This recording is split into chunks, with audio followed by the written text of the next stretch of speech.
nali ngenzeeko mu kwanjula olinaga nti mwatugambye abantu 15 babe nabagambye bwe muba muzza 2 5 baddeyo ate nakiremera kunaga nabagamba abantu 15 era benjagala naye abantu bazze okwanjula bali 205 mwategese entebe 8 omukolo gwonna ne gufa oluusi omuntu ono atali nannyini maka omulungamya w'omukolo ayinza okukaluubirirwa okukyusa ebintu bino ebimu.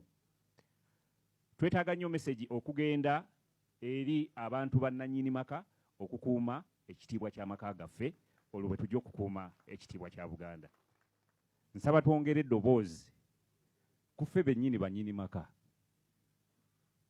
Gwokkiriza otya abantu okukola ebyambyone mu maka ago nga Ssemaka? Kubanga Obuganda nga tebunnaswala gwe nga Ssemaka oba oswadde amaka ago gaba gaswadde. N'olwekyo tulina okusooka nga bannannyini maka okutwala obuvunaanyizibwa.